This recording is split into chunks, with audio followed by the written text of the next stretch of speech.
সালামু আলাইকুম। আজকে আমরা ইনশাল্লাহ আরো কয়েকটি ট্যাগ কোশ্চেনের প্র্যাকটিস করব। প্রথম বাক্যটিতে দেখো যে ফিশেস ক্যান সুইম, মাছেরা সাঁতার কাটতে পারে। তো ট্যাগ কোশ্চেনের নিয়ম অনুযায়ী আমরা ক্যানের সাথে একটা নট যুক্ত করব এবং সংক্ষেপে আমরা কান্ট লিখব। আর ফিশেস যেহেতু প্লুরাল নাম্বার, এর প্রোনাউন হিসেবে আমরা দে ব্যবহার করব। আর এভাবে আমরা খুব সহজে এটাকে ট্যাগ কোশ্চেন করতে পারি। আমরা এভাবে লিখতে পারি যে কান্ট দে। দ্বিতীয় বাক্যটিতে দেখো যে হেল্প দ্য হেল্পলেস, অসহায়দের সাহায্য করো। এটা একটি আদেশমূলক বাক্য এবং আমরা জানি যে কোনো বাক্য যদি ভার্ব দিয়ে শুরু হয় তাহলে এটার নিয়ম হচ্ছে ট্যাগ কোশ্চেন করার ক্ষেত্রে আমরা উইল ইউ বলতে পারি। উইল ইউ লিখে আমরা খুব সহজে এটাকে ট্যাগ কোশ্চেন করতে পারি। Will you. 3 নম্বর বাক্যটিতে দেখো যে she is a pronoun. She হচ্ছে একটা শব্দ এবং এই শব্দটি হচ্ছে একটি প্রোনাউন। তো শি যেহেতু একটি শব্দ, তো শব্দটার প্রোনাউন হিসেবে আমরা ইট ব্যবহার করতে পারি এবং ইজের সাথে একটা নট যুক্ত করে সংক্ষেপে এটাকে আমরা ইজন্ট বলতে পারি। আমরা এভাবে কোশ্চেনটা করতে পারি যে ইজন্ট ইট।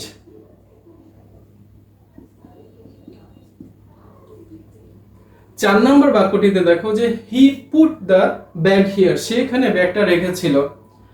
তো আমরা কেন এটাকে রেখেছিল বললাম, কারণ হিয়ার পরে ভার্বের সাথে যেহেতু এস যুক্ত হয় নাই, তাহলে আমরা খুব সহজে এটা ধরে নিতে পারি যে এটা একটি পাস্ট টেন্স। তো আমরা যেহেতু পাস্ট ফর্মের ভিতরে ভি2 এর ভিতরে যেহেতু একটা ডিড থাকে আমরা ধরে নেই এবং হিয়ার প্রোনাউন হি হবে আর ডিডের সাথে একটা নট যুক্ত হবে। আমরা এভাবে বলতে পারি যে ডিডন্ট হি।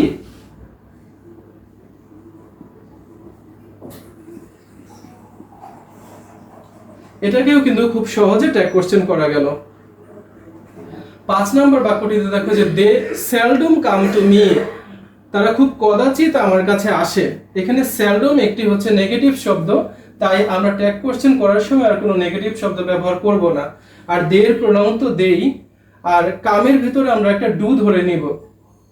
তো আমরা এভাবে লিখতে পারি যে ডু দে। 6 নম্বর বাক্যটিতে দেখো যে নোবডি ওয়াজ প্রেজেন্ট ইয়েস্টারডে, গতকাল কেউ উপস্থিত ছিল না।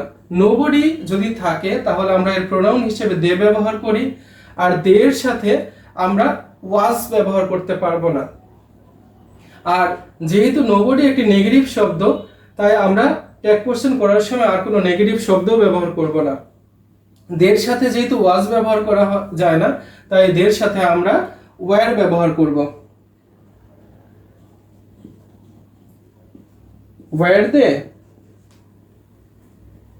7 নম্বর বাক্যটিতে দেখো I am an SSC examinee, আমি একজন এসএসসি পরীক্ষার্থী।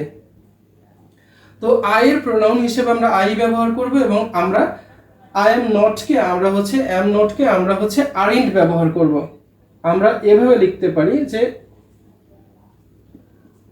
আরিন্ট আই। ডোন্ট টেল আ লাই। 8 নম্বর বাক্যটিতে দেখো যে ডোন্ট টেল আ লাই, কখনো মিথ্যা কথা বলো না। তো মিথ্যা কথা বলো না এটাও একটি নিষেধমূলক বাক্য এবং এটা ভার্ব দিয়ে শুরু হয়েছে। আর ভার্ব দিয়ে শুরু হলে আমরা জানি আমরা এখানে যদি উইল ইউ ব্যবহার করি তাহলে এটা খুব সহজে একটা ট্যাগ কোশ্চেন তৈরি হয়ে যাবে। 9 নম্বর বাক্যটিতে দেখো the idol can do little for society. The idol দিয়ে অলসদেরকে বোঝানো হয়েছে যে অলসেরা সমাজের জন্য খুব সামান্যই করতে পারে। এখানে লিটল হচ্ছে একটা নেগেটিভ শব্দ, তাই আমরা নতুন করে আর ট্যাগ কোশ্চেন করার সময় নেগেটিভ কোনো শব্দ ব্যবহার করব না। আর ক্যানের জন্য আমরা ক্যানই শুধু রাখবো। আর দ্য আইডল যেহেতু অলসদেরকে বোঝানো হয়েছে প্লুরাল নাম্বার হিসেবে আমরা দে ব্যবহার করব। আমরা এভাবে লিখতে পারি যে ক্যান দে।